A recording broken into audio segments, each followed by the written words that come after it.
चलो, good morning everyone. जो भी स्टूडेंट्स अभी ये ऑफलाइन में लेक्चर अटेंड कर रहे हैं या ऑनलाइन में अटेंड कर रहे हैं या बाद में जो ये सेशन साहस एप्लीकेशन पे देखेंगे, उन सबका स्वागत है इस बिजनेस लॉ सब्जेक्ट के एमएस यूनिवर्सिटी के पास्ट पेपर्स के मोस्ट इंपॉर्टेंट एमसीक्यू वाले सेशन में। एग्जाम ओरिएंटेड ये सेशन काफी इंपॉर्टेंट है। इसमें से बहुत सारे एमसीक्यूज आपको आपकी एग्जाम में देखने को मिलेंगे।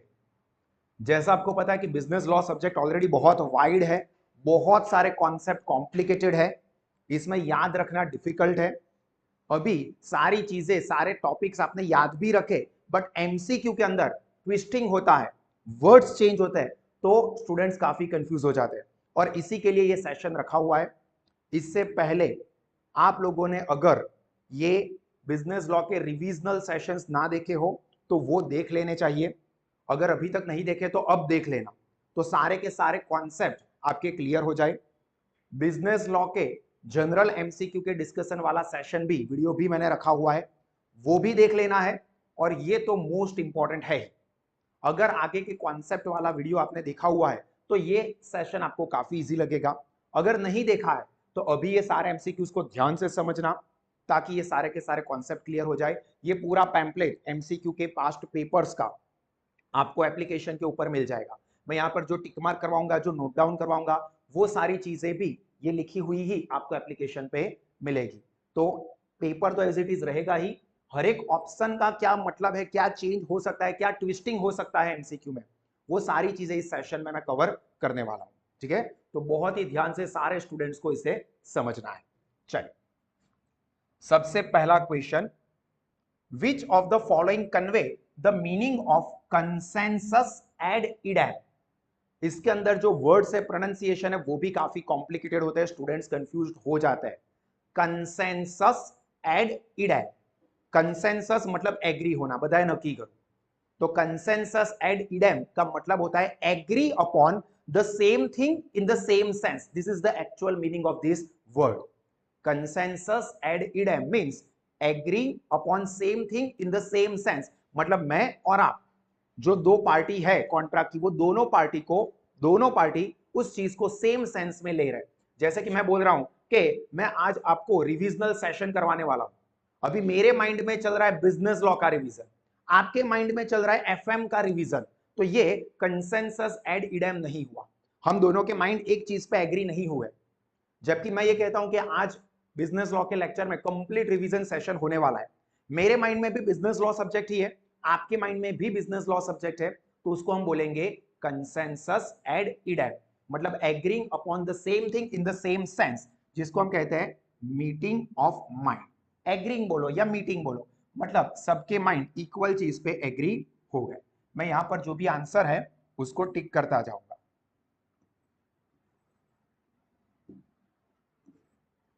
चलिए, दूसरी जो चीजें इसके अंदर कही है, समथिंग इन रिटर्न।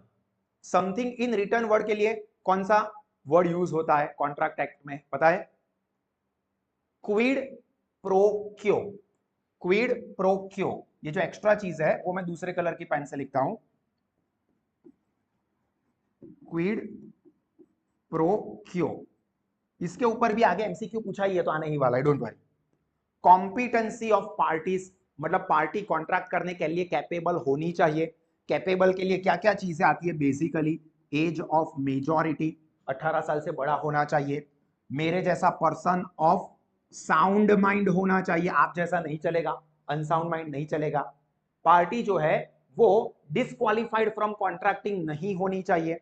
पार्टी जो है वो इनसॉल्वेंट डिक्लेयर नहीं होनी चाहिए, मतलब सॉल्वेंट होनी चाहिए, आप लोगों जैसे इनसॉल्वेंट यानी मेरे जैसे, जिनकी असेट्स कम हो, लायबिलिटीज बहुत ज्यादा हो, तो वो इनसॉल्वेंट नहीं होने चाहिए। उन पार्टीज को हम कहेंगे कॉम्पिटेंट पार्टी। कॉम्पिटेंट मतलब सक्षम, capable to contract. And contract without consideration, consideration के बिना जो भी कॉन्ट्रैक्ट होता है वो तो वॉइड ही होता है, वो कॉन्ट्रैक्ट हो ही नहीं सकता। क्योंकि कॉन्ट्रैक्ट के लिए essential elements of a valid contract, उसके अंदर ये चीज आती है, there must be consideration. Consideration कुछ भी हो सकता है, फूल नहीं तो फूलनी पाखड़ी, एग्जैक्टली प्रॉपर वैल्यू का ही हो जरूरी नहीं है, बट कंसीडरेशन होना चाहिए। तो यहां पर कंसेंसस एड इडेम का मतलब होता है मीटिंग ऑफ माइंड्स। थोड़े डिटेल में ले जाऊंगा, बट हर एक एमसीक्यू के सराउंडिंग की इंफॉर्मेशन भी आप समझोगे तो आपको एग्जाम में बेनिफिट होगा। अगर कुछ भी ट्विस्टिंग होता है तो आपको सारे वर्ड्स के मतलब पता होंगे तो आप अच्छे से समझ पाओगे। यहां पर रट्टेबाजी ये सब्जेक्ट में बिल्कुल भी नहीं चलेगी, ठीक है। देखो, A who is a practising dentist, mister A जो कि एक डेंटिस्ट है, दांत तोड़े जे, employed by B as a dentist in his hospital. Mister B की खुद की एक हॉस्पिटल है, उसमें उन्होंने मिस्टर ए को अपॉइंट किया जो कि मिस्टर ए एक प्रैक्टिसिंग डेंटिस्ट है। अभी ए जो है उसने एग्री किया तो भाई मैं मिस्टर बी आपकी हॉस्पिटल में जॉब करूंगा एज अ डेंटिस्ट। उसके बदले में क्या एग्री किया, not to do his own practice और get employed with anyone else.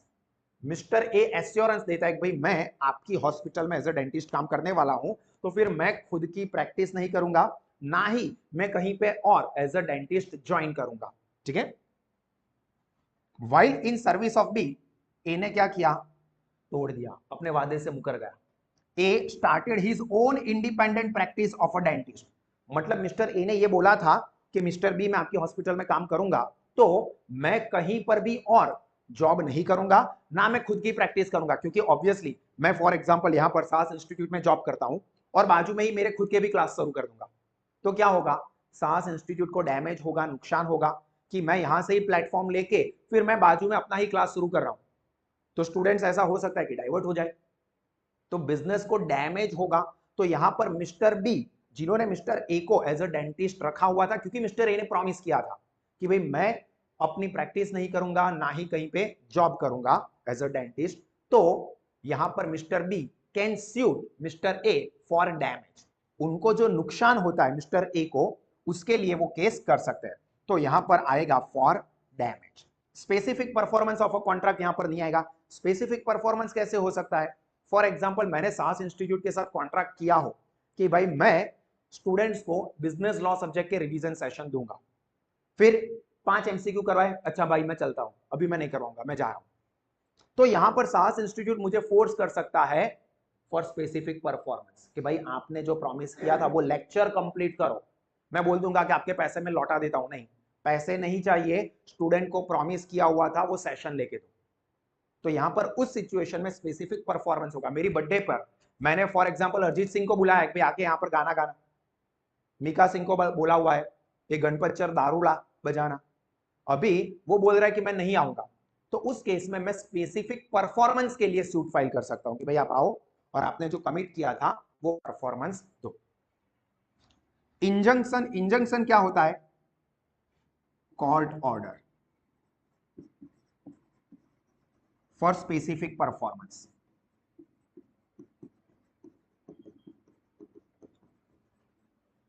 कुछ करना या कुछ नहीं करने का कोर्ट के थ्रू जो ऑर्डर हम लोग निकलवाते हैं उसको हम कहते हैं इंजंक्शन। एंड क्वांटम मैरियट, ये वर्ड भी आगे आएगा, क्वांटम मैरियट उसका मतलब क्या है, एज मच एज ऑन और done. Quantum merit, quantum merit का मतलब होता है एज मच एज डन या एज मच एज अर्न, जितना किया है उतना आपको मिलेगा। फॉर एग्जाम्पल मैंने 35 एमसीक्यूज करवाने के लिए कॉन्ट्रैक्ट किया था, अभी मैंने 5 एमसीक्यू सॉल्व करवाए, मैंने बोला था 35 एमसीक्यू सॉल्व करवाने के 35 रुपीज लूंगा, तो 5 एमसीक्यू सॉल्व करवाए ना तो 5 रुपए दे दो, जितना काम किया उतना मुझे रिवॉर्ड दो, तो ये हुआ quantum meruit, as much as done और एज मच एज अर्न। आगे आएगा, यहां पर आपको मीनिंग पूछ सकता है कि क्वांटम मैरिट स्टैंड्स फॉर या मींस ब्लैंक, तो एज मच एज डन और एज मच एज अर्न, જેટલું કર્યું છે એટલું એનો reward. Then third, in a contract, इसमें आंसर ठीक किया ना, quantum merit. In a contract, when promiser has made his part of performance, promiser ने अपने हिस्से का परफॉर्मेंस दे दिया, and the same is not accepted by the promisee, what will be the consequence? यहां पर क्या हुआ, प्रॉमिसर ने अपने हिस्से का परफॉर्मेंस दिया, प्रॉमिसी ने वो एक्सेप्ट नहीं किया। मैंने प्रॉमिस किया था कि मैं आपको बिजनेस लॉ के मोस्ट इंपोर्टेंट एमसीक्यू का रिवीजन करवाऊंगा, सभी स्टूडेंट्स आ जाना ऑफलाइन में या ऑनलाइन में, आप लोग नहीं आए, स्टूडेंट्स नहीं आए, मतलब प्रॉमिसर ने तो अपने हिस्से का परफॉर्मेंस दिया बट प्रॉमिसी ने उसे एक्सेप्ट नहीं किया, तो यहां पर इसके कॉन्सिक्वेंस क्या होंगे? कॉन्सिक्वेंस मतलब परिणाम, आउटकम, आउटकम वर्ड પણ યુઝ થઈ શકે છે. તો promisor is not responsible for non performance nor does he thereby lose his right under the contract. मतलब मैंने आप सब लोगों के पास से फॉर एग्जांपल 10-10 रुपए लिए कि भाई मैं 10-10 रुपए लूंगा और उसके बदले में आपको एमएस यूनिवर्सिटी के एग्जाम के मोस्ट इंपोर्टेंट एमसीक्यू सॉल्व करवाऊंगा जो कि आपको एग्जाम में मिलेंगे. आप लोग नहीं आए और अब आप बोल रहे इसलिए मैंने लेक्चर नहीं लिया, आप लोग कोई नहीं आए, नहीं कोई ऑनलाइन में है ना ही कोई ऑफलाइन में, कोई स्टूडेंट नहीं है, तो मैंने लेक्चर ही नहीं लिया. मैंने लेक्चर नहीं लिया मतलब मैंने परफॉर्मेंस नहीं दिया. अभी आप अगले दिन आके बोल रहे हो कि सर आपने लेक्चर नहीं लिया था ना, 10 रुपए हमारे वापस दो. आपने लेक्चर नहीं लिया ना तो 10 रुपए हमारे वापस दो. तो क्या मैं 10 रुपए वापस दे दूंगा क्योंकि मैंने एक्चुअली में लेक्चर नहीं लिया है. बट क्यों लेक्चर नहीं लिया? कोई आया ही नहीं था. Promise he has not accepted. तो यहां पर प्रॉमिसर की फॉल्ट नहीं है, मैं तो तैयार होके आ गया बट कोई प्रॉमिस ही नहीं आया था, तो मुझे आप नॉन परफॉर्मेंस के लिए क्लेम नहीं कर सकते. ना ही मेरा जो राइट है 10-10 रुपए जो मैंने ले लिए वो भी मैं नहीं गवाऊंगा, वो तो मुझे मिलेंगे क्योंकि मैंने मेरे साइड से कोई प्रॉब्लम नहीं किया है. तो ये हमारा आंसर होगा. Promiser is not responsible for the non performance कि भाई आपने लेक्चर नहीं लिया, आपकी जिम्मेदारी है. नहीं भाई मैं तो आ गया था. प्रॉमिसी आप लोग नहीं आए थे. Nor does lose his right under the contract. मेरा जो राइट था 10-10 रुपए लेने का वो भी मैं लूज नहीं करूंगा. क्यों? क्योंकि मैं मेरी साइड से यहां पर परफॉर्मेंस देने आ गया था. इसको क्या बोलेंगे लॉ की लैंग्वेज में?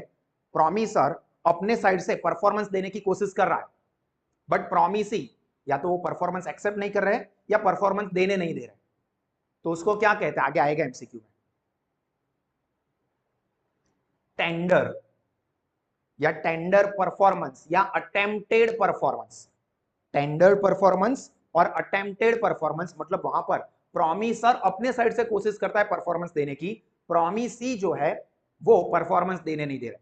मैं यहां पर लेक्चर ले रहा हूं, पढ़ा रहा हूं एमसीक्यू, आप पीछे से आवाज कर रहे हो, डिस्टर्बेंस क्रिएट कर रहे हो. मैं ऐसे ही उल्टा फिरता हूं लिखने के लिए, आप पेपर मारते हो, आवाजें करते रहते हो, मैं लेक्चर छोड़ के चला जाता हूं. आप लोग मुझे पढ़ाने नहीं दे रहे हो, मैं तो जा रहा हूं.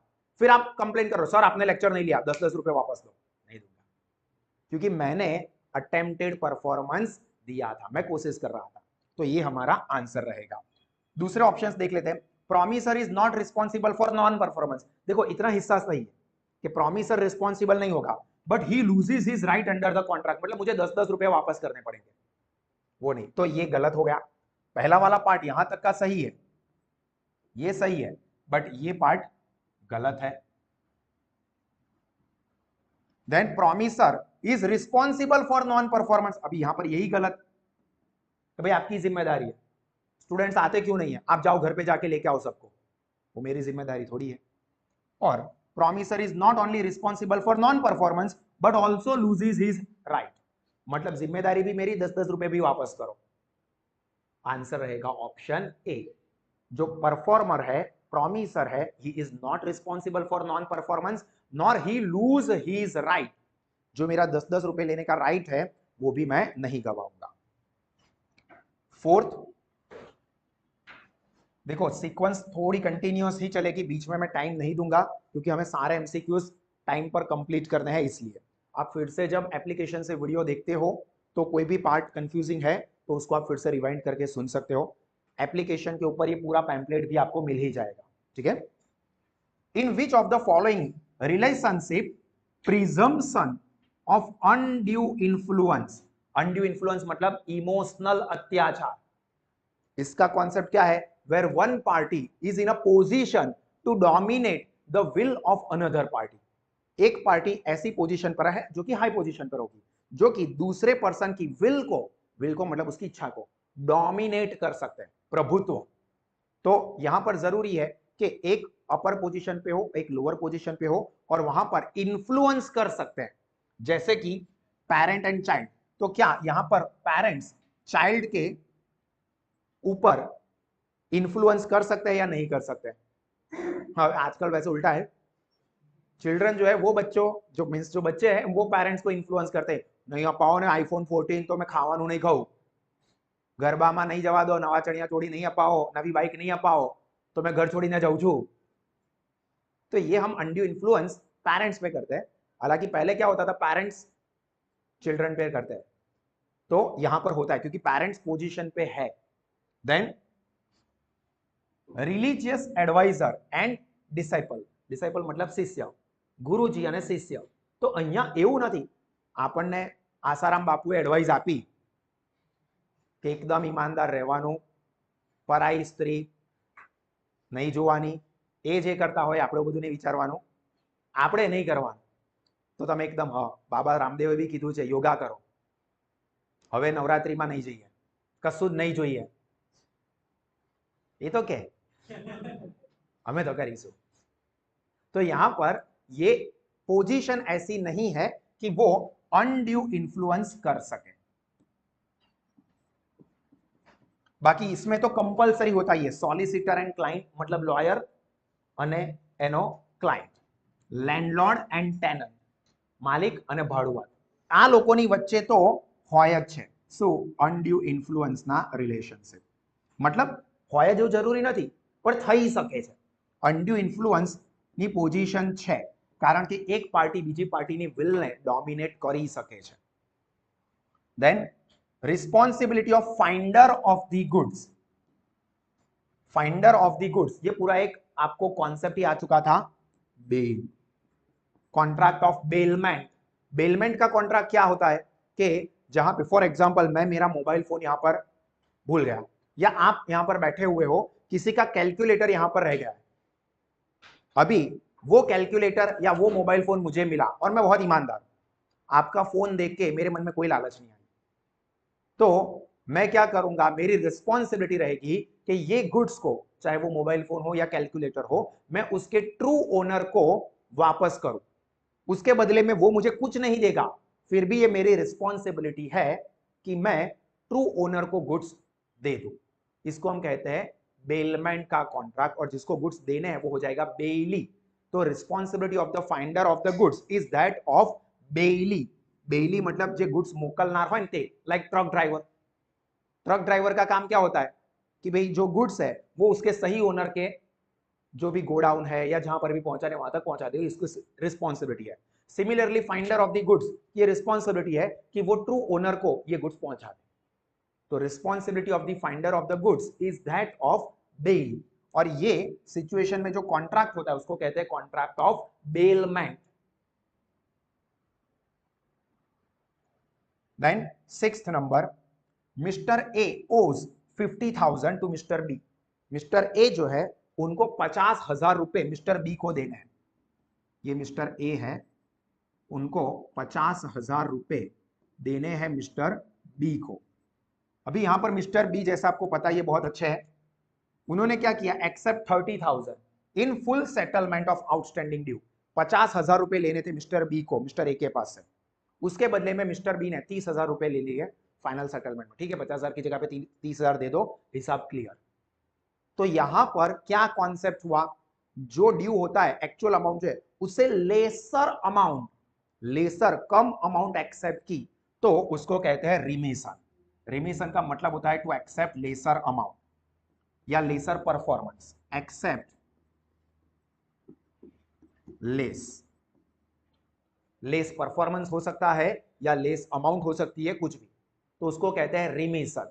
जबकि नोवेशन का मतलब होता है न्यू कॉन्ट्रैक्ट, मतलब पुराना कॉन्ट्रैक्ट ही छोड़ दो, उसकी जगह पे पूरा नया ही कॉन्ट्रैक्ट या नया ही एग्रीमेंट कर देते हैं, तो उसको बोलते हैं नोवेशन। नोवेशन न्यू, इस तरह से याद रख सकते हो। ऑल्टरेशन, ऑल्टरेशन मतलब change in terms, alter, alter मतलब चेंज, तो change in terms of contract. और लास्ट रिसेशन, रिसेशन का मतलब होता है कैंसल। कॉन्ट्रैक्ट कोई कैंसिल कर दिया, उसके बदले में कोई नया कॉन्ट्रैक्ट नहीं बना, तो रिसेशन। रिसाइंड, रिसाइंड का मतलब कैंसल, तो ये कॉन्ट्रैक्ट ही हमने रिसाइंड कर दिया मतलब कैंसिल कर दिया, उसकी जगह पे नया कुछ नहीं। सपोज ये कॉन्ट्रैक्ट ही हटा दिया और उसकी जगह पे नया कॉन्ट्रैक्ट बना दिया, तो हो गया नोवेशन। पर इसी के अंदर 50,000 की जगह पे कम परफॉर्मेंस हमने एक्सेप्ट किया है, जो कि इस केस में कहा है, तो उसको हम कहेंगे remission. Clear? Remission means to accept less performance. Then 7th, void agreement. देखो वॉइड मतलब कैंसल, तो an agreement which is enforceable by one party, अगर एनफोर्सिएबल बाय वन पार्टी है तो उसको हम क्या बोलते हैं? Voidable. Enforceable by one party and other party can avoid it, तो ये हो जाता है वॉइडेबल। अपने को तो पूछा है वॉइड क्या है?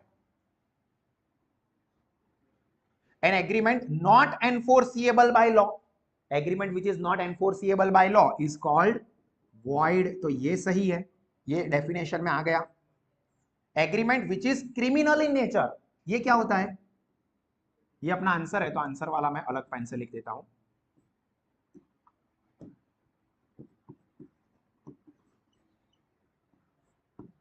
जो क्रिमिनल इन नेचर है उसको हम क्या बोलेंगे? Illegal. And an agreement which can not be enforced in court of law because of some technical defect, देखो नॉट एनफोर्सिएबल बाय लॉ है बट टेक्निकल डिफेक्ट की वजह से है, बाकी ये वैलिड हो सकता था, टेक्निकल डिफेक्ट की वजह से नहीं हुआ, तो यहां पर वॉइड का मतलब नॉट एनफोर्सिएबल बाय लॉ। अब ये नॉट एनफोर्सिएबल की जगह पे माइनर चेंज कर सकते हैं, अनएनफोर्सिएबल भी कह सकते हैं। अभी नॉट एनफोर्सिएबल बोले या अनएनफोर्सिएबल बाय लॉ बोले, दोनों का मतलब सेम ही हुआ।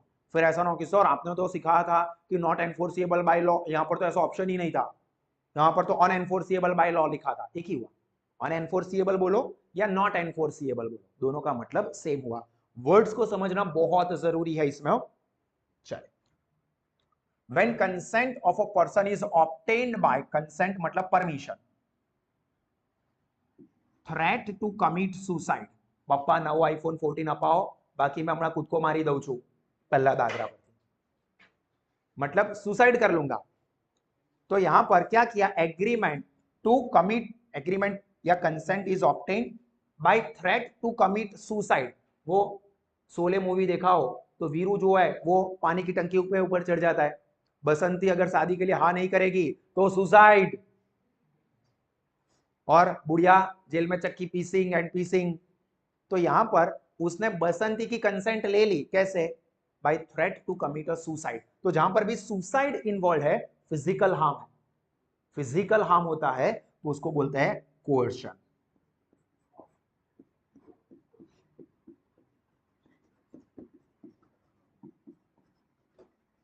अभी कमिट सुसाइड भी दे सकते हैं, consent is obtained by pointing a gun या बाय शोइंग अ नाइफ, चाकू दिखा के या बंदूक दिखा के, या अगर गर्लफ्रेंड है तो आंसू गिरा के, तो ये क्या हो जाता है? फिजिकल थ्रेट, तो उसको हम कहेंगे कोercion। इसके अलग अलग जो दूसरे ऑप्शंस है वो भी डिस्कस कर लेते हैं, जो कि आपको पता ही है। अनड्यू इन्फ्लुएंस ऑलरेडी आगे आ चुका है, इमोशनल अत्याचार, fraud, intention to deceive,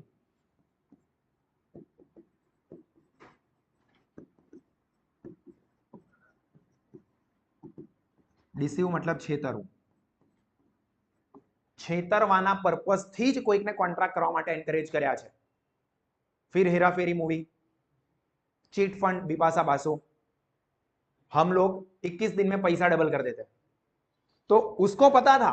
Bipasha, देखो यहां पर फ्रॉड अक्षय कुमार ने नहीं किया था, राजू ने नहीं किया था, बिपाशा बासु ने किया था। बिपाशा बासु को पता था कि मैं 21 दिन में पैसे डबल नहीं करने वाली हूं, इसके पैसे लेके गायब ही होने वाली हूं, तो उसको फ्रॉड कहेंगे, ठीक है। हाँ, अब राजू ने श्याम और बाबू भैया को कन्विंस कर दिया, तो यहां पर मिस रिप्रेजेंटेशन होगा, पर यहां पर फ्रॉड जो है वो बिपाशा बासु ने किया था, जहां पर इंटेंशन टू डिसीव अधर पार्टी, જેનો પર્પઝ જ હતો કે રાજુને છેતરવાનો છે, તો उसको हम बोलेंगे फ्रॉड। एंड मिस रिप्रेजेंटेशन मतलब राजू जिसने राजपाल यादव को प्रेजेंटेशन दिया था कि मेरे पास अमीरों की स्कीम आ गई है, तो वो जो किया वो क्या हो गया? Miss representation.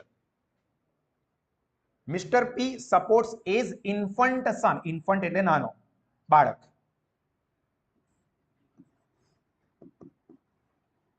A promise to pay P's expense in so doing, मतलब यहां पर देखो जो पी है वो ए के छोटे बच्चे के लिए कुछ खर्चा करता है, और इसके सामने जो ए है वो प्रॉमिस करता है कि पी ने जो भी एक्सपेंस किया है ना वो मैं उसको दे दूंगा। अभी एक्चुअली में यहां पर ऐसा कोई पर्पस नहीं था एक्सपेंस करने वाले मिस्टर पी का कि भाई मुझे पैसा चाहिए ही। इसको हम बोलेंगे ग्रेटिट्यूअस एक्ट, कि जहां पर कोई स्वार्थ नहीं है, कुछ पैसा नहीं चाहिए। छोटा बच्चा है, भूख लगी थी, उसको मैंने खाना खिलाया, बीमार था तो डॉक्टर के पास ले गया, 400-500 रुपए का खर्चा हुआ, वो ग्रेटिट्यूअस, नॉन ग्रेटिट्यूअस। अभी यहां पर मिस्टर ए सामने से बोलते हैं कि भाई आपने जो भी खर्चा किया है ना 400-500 रुपए का, वो मैं आपको दे दूंगा। ये सामने से प्रॉमिस किया है, तो फिर अभी ये प्रॉमिस किया है ना, तो फिर वो करना पड़ेगा। सामने से आपने बोला ना कि अभी मैं 400 या 500 रुपए दूंगा, तो अभी देना पड़ेगा, तो ये हो जाएगा वैलिड कॉन्ट्रैक्ट। वैसे अगर कुछ नहीं प्रॉमिस किया होता तो पैसे देने की जरूरत नहीं है, पर यहां पर सामने से प्रॉमिस किया है तो फिर ये वैलिड कॉन्ट्रैक्ट बन जाएगा। देन 10, ये इंपॉर्टेंट है, A is appointed as a guardian by the court. As a guardian appoint किया है for the person and property of Mr. B. The age of majority in relation to B. अभी normally क्या पता है कि as of majority मतलब क्या, 18 साल। सब लोगों को यही लगेगा, तो सब लोग 18 साल टिक कर देंगे, बट यहां पर गार्डियन के लिए है, यहां पर एप्लीकेबल होता है the guardian and wards act 1890। ये भी आपको पता होना चाहिए। तो उसके हिसाब से जो मेजोरिटी की एज है वो होती है 21 years. The guardian and wards act 1890, ये याद रखना। आपको ये भी बोल सकते हो, उल्टा कर दे, the age of majority is 21 under blank act. तो सर वो तो ऐसा तो समझा ही नहीं है, तो गार्डियन एंड वार्ड्स एक्ट 1890 1980 कर दे। ये भी थोड़ा बहुत ज्यादा कंफ्यूज करना है तो यही रखे, 1890 की जगह पे 1980 कर दे। सर अभी ये इतना ज्यादा तो डिटेल में देखा नहीं था, तो ध्यान रखना है 1890 गार्डियन एंड वार्ड्स एक्ट, जिसके हिसाब से एज ऑफ मेजॉरिटी होती है 21 year. Then next, in which of the following case finder of the goods can not sell. देखो, finder of the goods can not sell the goods, मतलब जिसको goods मिला हुआ है उसको अपने ट्रू ओनर को वापस कर देना है, वो गुड्स को सेल नहीं कर सकता। क्वेश्चन को समझना, नहीं कर सकता। तो देखो, when the thing found is in danger of perishing, perishing मतलब बगड़ी जाओ, मतलब ફોર એક્ઝામ્પલ દૂધનું કેન મળ્યું છે, હવે એ બગડી જાય એવું છે, 2 દિવસ તમે બહુ તો મેક્સિમમ સાચવી શકશો બહુ કેર કરીને, પછી તો દૂધ ફાટી જ જશે। તો અહીંયા પેરિસેબલ નેચરનું હોય તો ગુડ સેલ ના કરાય એવું કહેવા માંગે છે, સાચું છે કે ખોટું છે? पेरिसेबल नेचर है तो क्या founder of the goods sell कर सकता है या नहीं कर सकता? कर सकता है। पेरिसेबल नेचर का, अगर ट्रू ओनर नहीं मिलेगा तो आप क्या करोगे, बिगड़ जाएगा, किसी के फायदे का नहीं रहेगा। तो पेरिसेबल नेचर मैंने बोला इसीलिए कि सेंटेंस समझो कि can not sell the goods, तो पेरिसेबल नेचर है गुड्स का, तो वहां पर फाइंडर ऑफ द गुड्स वो उस गुड्स को सेल कर सकता है, वरना क्या हो जाएगा, बिगड़ जाएगा। तो यहां पर सेल हो सकता है, can sell. when the owner cannot with a reasonable diligence, मतलब प्रॉपर प्रयत्न करवा छता पण મળ્યા નહીં। मैं कोशिश करी કે એના ટ્રુ ઓનર ने શોધું, કેલ્ક્યુલેટર મળું તમારો અહીંયાથી કોઈકનું મળ્યું, मैं બહુ કોશિશ કરી, બધી જ બેચમાં એનાઉન્સ કર્યું, કોઈ કશું આવ્યું નહીં, તો હું એ ગુડ્સને વેચી શકું કે ના વેચી શકું? વેચી શકું। ટ્રુ ઓનર મળ્યો નહીં, मैं પ્રયત્ન કર્યો, શોધવાનો પ્રયત્ન કર્યો પણ નથી મળતા, કેન્સલ, SELL, हाँ यहाँ पर सेल लिखेंगे। When the owner is found out, owner મળી ગયો but he refused to pay the lawful charges of the finder, એને જે जेन्युइन खर्चो થયો એ આપવાની ના પાડે છે। फॉर एग्जांपल कोई जानवर, कुछ भी है, फॉर एग्जांपल गाय है, वो किसी की खो गई थी, मुझे मिली, मैंने वो गाय के लिए केयर की, उसको खाना खिलाया, बीमार हो गई थी तो जो डॉक्टर है उसको बुलाया, ट्रीटमेंट करवाया, उन सबके पीछे 1200 रुपए का खर्चा हुआ, 1500 रुपए का XYZ अमाउंट का खर्चा हुआ। अभी बाद में मुझे ट्रू ओनर मिले, मैंने बोला भाई आपकी गाय 10 दिनों से मैं पाल रहा हूँ, उसके पीछे 1500 रुपए का खर्चा हुआ है, वो दे दो और अपनी गाय ले जाओ। नहीं नहीं 1500 रुपए मैं नहीं दूंगा। ठीक है, तो मैं चाहूं तो वो प्रॉपर्टी जो भी है उसको बेच सकता हूं, कैन सेल। तो यहां पर भी कैन सेल। क्यों? क्योंकि आप जो लॉफुल खर्चे, मैं ऐसा नहीं बोल रहा हूं यार मैंने केयर किया यार तो थोड़ा 5-10 हजार रुपए का दे दो ना, देख लो ना, जो मैंने खर्चा किया है वही मैं मांग रहा हूं और वो देने से वो मना कर रहा है, तो यहां पर सेल कर सकते हैं। When the finder of the goods is in need of money for medical treatment, मतलब मेरे को मेडिकल ट्रीटमेंट करवानी थी ना, इसलिए मैंने आपका सामान बेच दिया, तो ऐसे पर्पस के लिए, मतलब मुझे क्लास की फीस भरनी थी ना सर, तो नीचे आपकी बाइक पड़ी थी ना, वो मैंने बेच दी, तो ये नहीं हो सकता है, can not sell, can not sell for medical purpose या कोई भी और इमरजेंसी आ गई हो। ठीक है, चलिए next, consent involves identity of mind, आगे भी आ गया, आइडेंटिटी या agreeing of the minds of the contracting parties which is known as, starting में ही आ गया एग्रीमेंट ऑफ माइंड, क्या कहेंगे उसको, agreeing on the same thing in the same sense, consensus ad idem, agreeing upon same thing, same thing in same sense,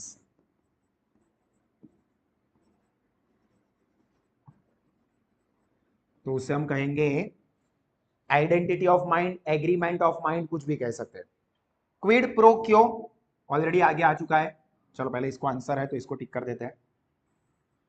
quid pro क्यो का मतलब आगे भी समझा दिया जल्दी से, क्विड प्रो क्यो समथिंग इन रिटर्न, कंसीडरेशन के लिए यूज होता है,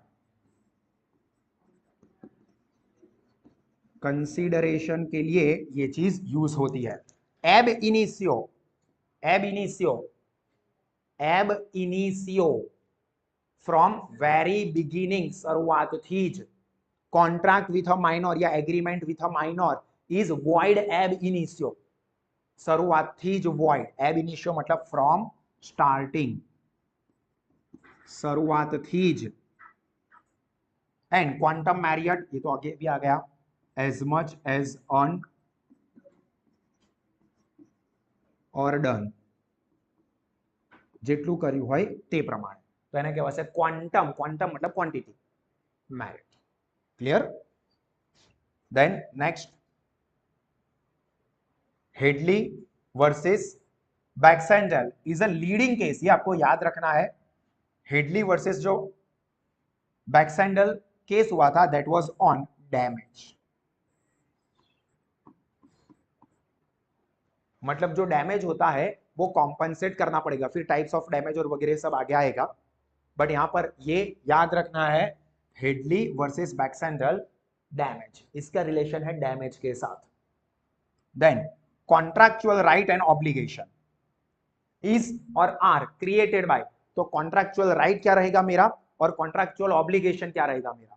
फॉर एग्जांपल आप लोगों ने साहस इंस्टीट्यूट पर एडमिशन लिया है, तो मेरा राइट क्या है, आपके पास से फीस लेना, मेरा ऑब्लिगेशन क्या है, आपको अच्छी क्वालिटी का एजुकेशन देना, तो मेरी रिस्पॉन्सिबिलिटी है एजुकेशन देनी, मेरा राइट है फीस लेना, ये कैसे डिसाइड हुआ, हमने जो कॉन्ट्रैक्ट किया था उसके हिसाब से, कॉन्ट्रैक्ट एक्ट के हिसाब से नहीं, क्योंकि कॉन्ट्रैक्ट एक्ट के अंदर तो बहुत सारी चीजें होती है और हर एक पार्टी के बीच का कॉन्ट्रैक्ट अलग अलग होता है, तो मेरे राइट और मेरे ऑब्लिगेशन वो हमारे बीच में जो कॉन्ट्रैक्ट हुआ है उसी से डिसाइड होता है, तो is decided by contract. Then where a person reciprocally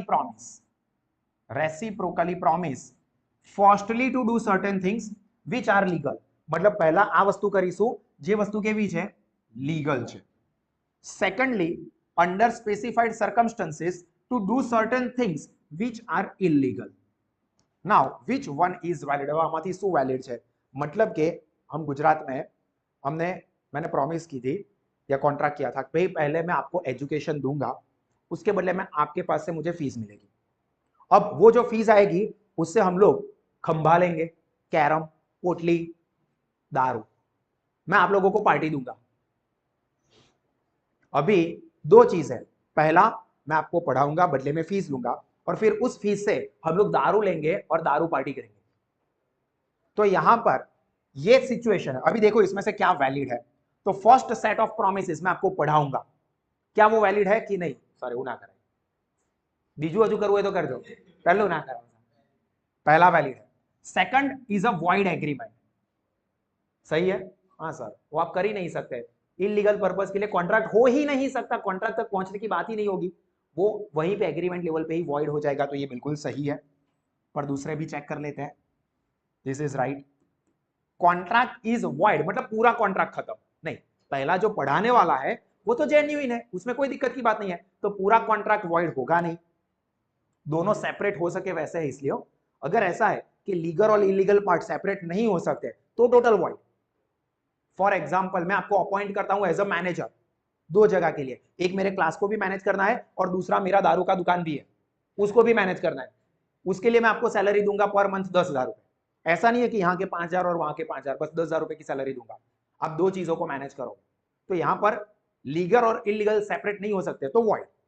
पर ये तो टोटली दोनों चीजें ही अलग है, फर्स्ट दूसरा इलीगल पहला लीगल, तो फिर लीगल वाला पार्ट वो वैलिड, इलीगल वाला पार्ट वॉइड।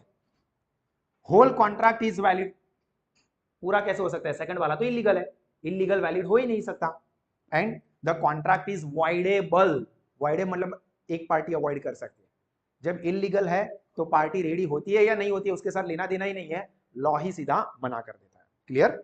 चलो यहां तक अपने 15 एमसीक्यूज कंप्लीट हुए हैं। आगे भी ये सेशन कंटिन्यू ही है। YouTube के ऊपर ये सेशन आपको ये 15 एमसीक्यू तक का ही मिलेगा।